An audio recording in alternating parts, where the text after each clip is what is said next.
लोका सांगे ब्रह्मज्ञान आणि स्वतः कोरडे पाषाण. ही हलकी कोणासाठी वाजवायला निघालेत उद्धव ठाकरे.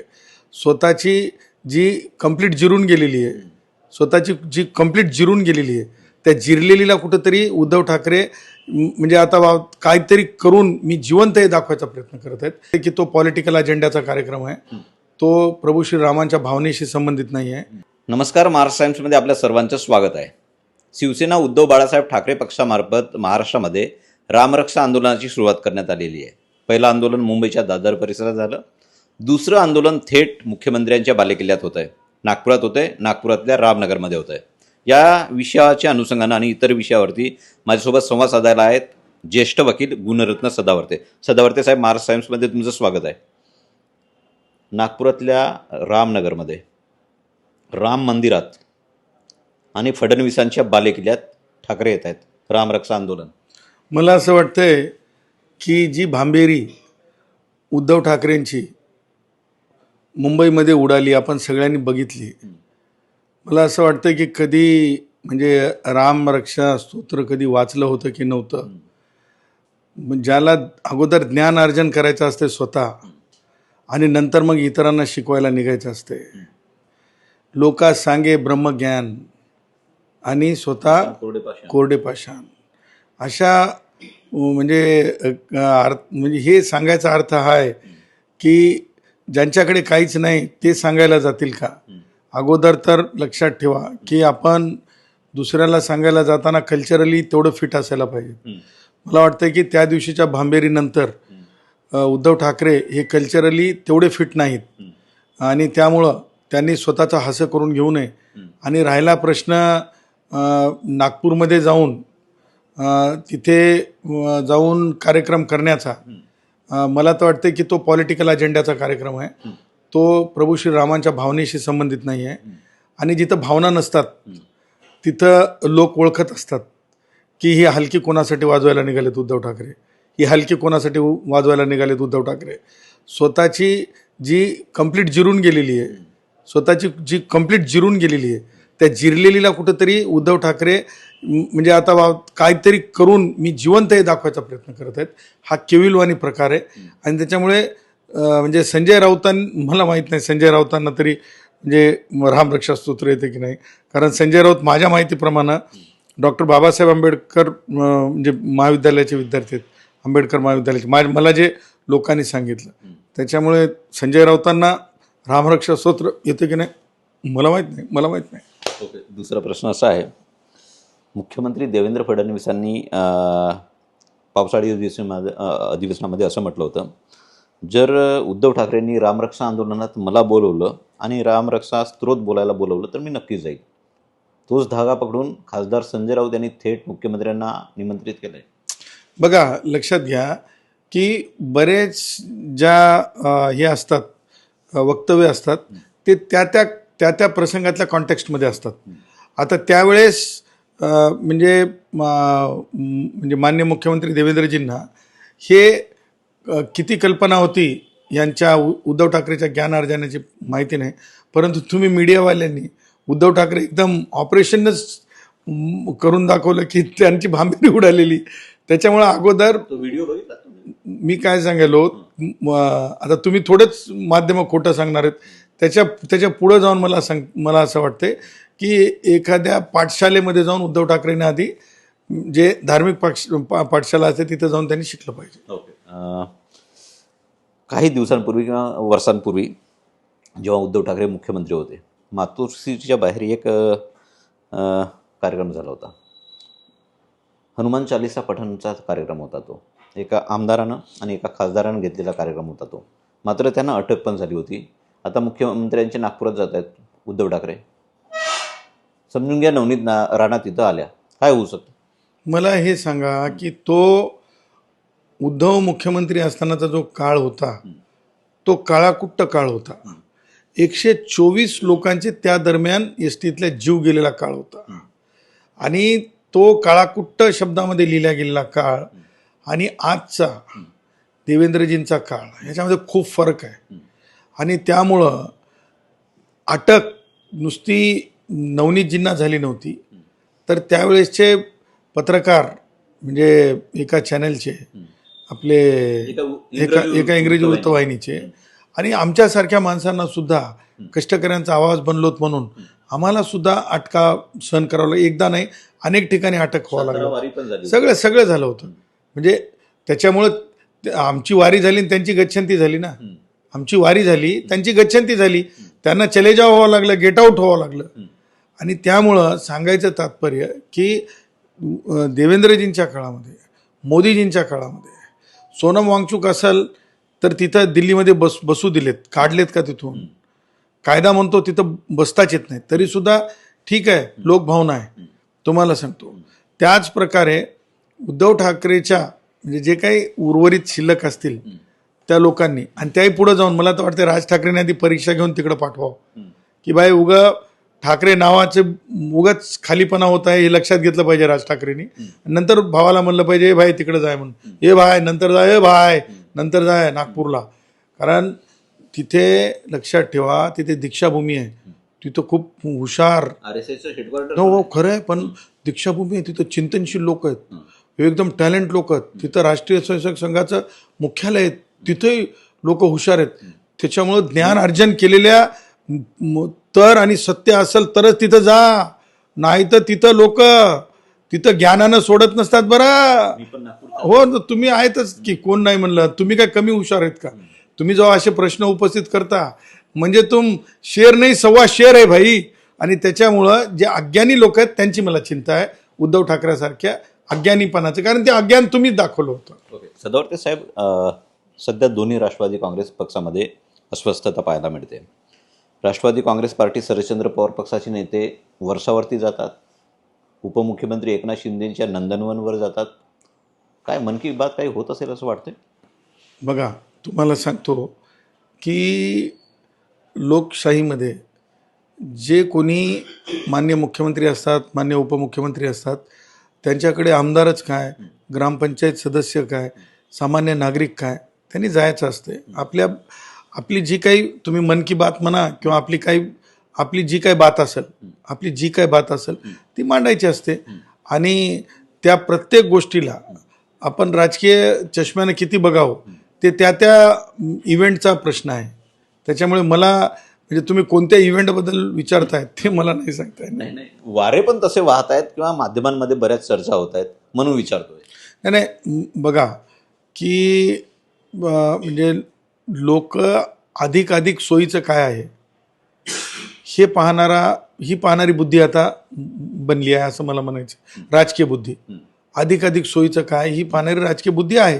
कारण बघा, मानव हा म्हणजे स्वतःच्या प्रगतीचा विचार करणारा, मग तो सामाजिक प्रगती असो की स्वयंप्रगती असो. आणि म्हणजे एक जड अंतकरणानं का होईना सांगायचं झालं तर पॉलिटिकली माणसं कधी थांबतात जेव्हा आयडिओलॉजिकली तुमच्याकडं ठेवा असतो. आणि त्यामुळं मला असं वाटतं की जिथे तुम्हाला म्हणजे तुमच्या ग्रीव्हन्सचं रिड्रेसल होऊ शकते अशा ठिकाणी जात राहावं लोकांनी. जाण्याबद्दल माझं काहीच म्हणणं नाही.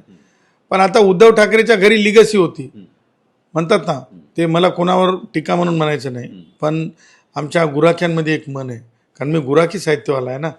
हां, उसाच्या पोटी काऊस आणि कावसाच्या पोटी डॅश डॅश.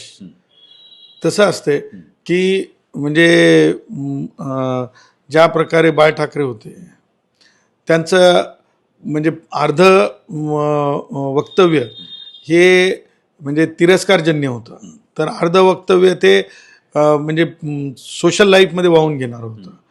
तसं प्रबोधनकार ठाकरे साहेबांचं 100% सामाजिक हिताचं, चिंतेचं म्हणजे भारतरत्न डॉक्टर बाबासाहेब आंबेडकरांच्या विचाराचं होतं. पण उद्धव ठाकरेचं आणि राज ठाकरेचं त्या तुलनेमध्ये बघितलं तर आपण काय इज इक्वल टू, जर तुम्ही कोणताही जरी फॉर्म्युला वापरला अल्जेब्रामधला किंवा फिजिक्समधला किंवा म्हणजे ह्याच्यामधला काय म्हणतो त्याला जॉमेट्रीमधला, तरीसुद्धा काय येईल मला सांगा तुम्ही, इज इक्वल टू 0. आता 0 जर विचारधारा आपली राहिली असेल तर मग आपण काय समाजाला देणार आणि लोकांनी आपल्याकडे काय आशेनं बघावं अपेक्षेनं बघावं. तर त्यामुळं ज्यांच्याकडे असतंय त्यांच्याकडे लोक जातात. मग मला असं वाटतं की संविधानिक दृष्ट्या तरी कमीत कमी फिटनेस असलं पाहिजे. आणि उद्धव ठाकरेंकडं मला असं वाटतं की चिंतन करण्याची जास्त गरज आहे. म्हणजे म्हणजे तुम्ही म्हणता धार्मिक अभ्यासाची किती त्यांनी ज्ञानार्जन करावं, परंतु हे एक मिनिट उद्धव ठाकरेंचं काल परवा एक वक्तव्य आलंय, वाईट वेळही निघून जाईल, चांगली वेळ येईल असं म्हणताय. वेळ कोणतीच वाईट नसते, लक्षात ठेवा. ह्या माणसाचा समज आहे. माणसाने लक्षात हे ठेवलं पाहिजे की कल करे सो आज कर, आज करे सो अब कर. आपण जर वैचारिक पडताळणा केली असेल तर आपण सांगून टाकावं किंवा मी आता ह्यापुढे हे 2 वर्ष मी राजकारण करणार नाही, मी चिंतन करणार आहे. आणि या 2 वर्षामध्ये मी चिंतन करून ज्या गोष्टी, म्हणजे उद्धव ठाकरेंना काही गोष्टी चांगल्या सुचल्यात, उदाहरणार्थ जे एकनाथ शिंदे साहेबांना मागच्या काळात सुचल्या नाहीत. म्हणजे मी टिपिकली बोलतो, उद्धव ठाकरेंनी ज्यावेळेस त्यांचा ते काय याचा कार्यक्रम असते तो म्हणजे वर्षाला साजरा करतात ते दसरा मेळावा नाही हो, आत्ता झाला तो वर्धापन दिनी म्हणजे भारतरत्न डॉक्टर बाबासाहेब आंबेडकरांची प्रतिमा लावली. विचार किती आहेत त्यांच्याकडे माहीत नाही, पण लावली. आणि त्यासोबतच त्यांचे आजोबा म्हणजे आपले प्रबोधनकार ठाकरे साहेबांची सुद्धा, म्हणजे ज्ञानार्जनाचा थोडा प्रयत्न होत आहे, परंतु त्यागाचा आता भूमिका ठेवली पाहिजे. 1, 2 वर्ष 3 वर्ष मी आता राजकारण करणार नाही, आम्ही समाजात जाऊ, समाजात काम करू, आणि ही आमची भावना आहे, ही आमची भूमिका आहे, हे स्पष्ट केलं पाहिजे. एकनाथ शिंदे साहेबांकडे बघा, तिथं भारतरत्न डॉक्टर बाबासाहेब आंबेडकरांचा फोटो त्यांच्या वर्धापन दिनाच्या कार्यक्रमाला नव्हता, परंतु एकनाथ शिंदे साहेब याच्यामध्ये धम्म परिषदांमध्ये जाऊन काय सांगतात, बुद्धाचं तत्वज्ञान सांगायचा प्रयत्न करतात. ह्या सगळ्या गोष्टी आहे ना, समाज बघत असते, डोळ्याने बघत असते. म्हणजे आपण तत्वज्ञान सांगायचं आणि कल्याणचं बुद्ध विहारातले भिक्षू, कल्याण मधले बुद्ध विहारातले भिक्षू कुठं बसलेले आहेत, KDMCच्या गेटवर बसलेले आहेत. परंतु आपण स्टेजवर धम्म परिषदेत मात्र वावरायचं, मला म्हणायचं नाही, म्हणजे तिथं जाऊन आपला साज दाखवायचा. ह्या सगळ्या गोष्टी आहेत ना, समाज बघत असते आणि चिंता करण्याची गरज आहे. काही दिवसांपासून अशा पण चर्चा आहेत की मुख्यमंत्रीपदी एकनाथ शिंदे येतील आणि देवेंद्र फडणवीसांचं प्रमोशन दिल्लीत होईल.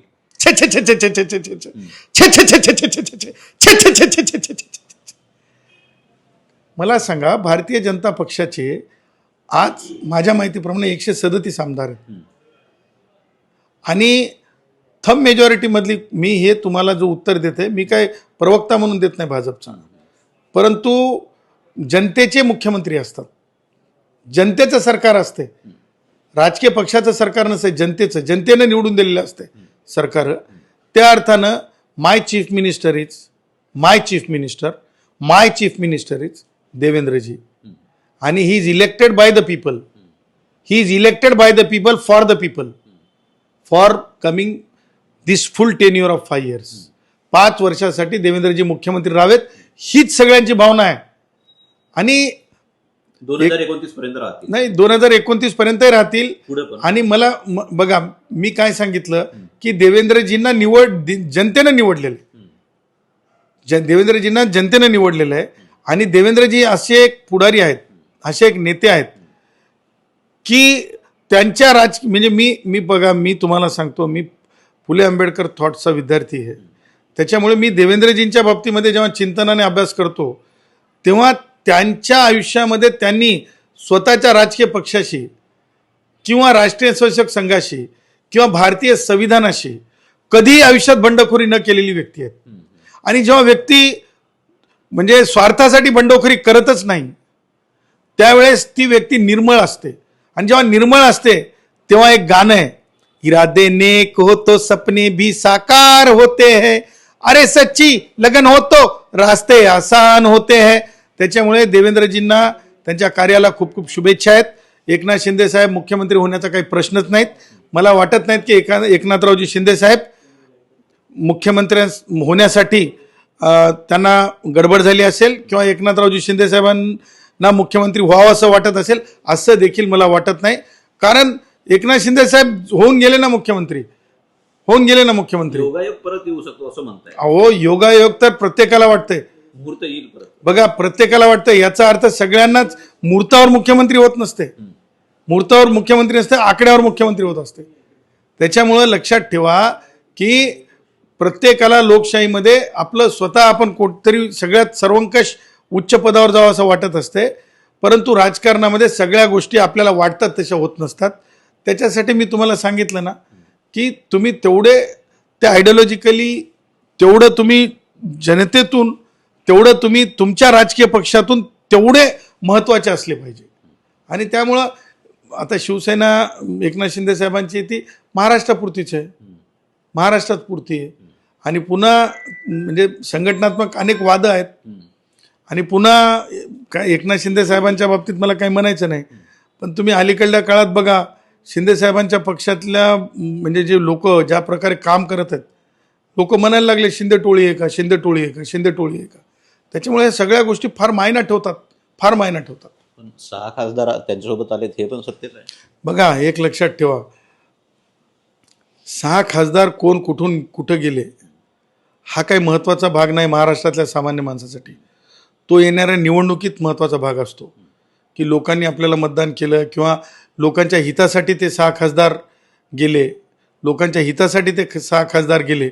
हा सगळा शिवसेनेच्या अंतर्गत भाग आहे. त्यांचे सुद्धा होते विकासासाठी जात. हो, मी काय म्हणायला लागलो, दोन्ही शिवसेनाच आहेत ना, शिवसेना टू शिवसेना. आणि दोन्हीकडे एकच फोटो लावला जातो, बाळ ठाकरे बाळ ठाकरे, बाळ ठाकरे बाळ ठाकरे. त्याच्यामुळे मला असं वाटतं की आणखीन आयडिओलॉजिकली दोन्ही शिवसेना स्वतः म्हणजे कार्यकर्ते, शिवसेनेचे कार्यकर्ते शिवसैनिक दोन्ही एकमेकाला दोन शिवसेनेचे समजतात की एकच शिवसैनिकीचे समजतात मला समजत नाही. कारण तुम्ही मध्यंतरी बघा, तुम्ही दोन्ही एकत्र आले तर काही वेगळं राहणार नाही इथपर्यंत तुमच्याच बातम्या होत्या माध्यमांच्या. त्याच्यामुळे मला ना ते फार कौतुकास्पद वाटत नाही. ठीक आहे, चलता है यार, चलता है, जिंदगी आहे, चलता है. धन्यवाद सर आमच्याशी वार्ता केल्याबद्दल. मी कुमार टेंबरे, महाराष्ट्र टाइम्स ऑनलाईन, मुंबई.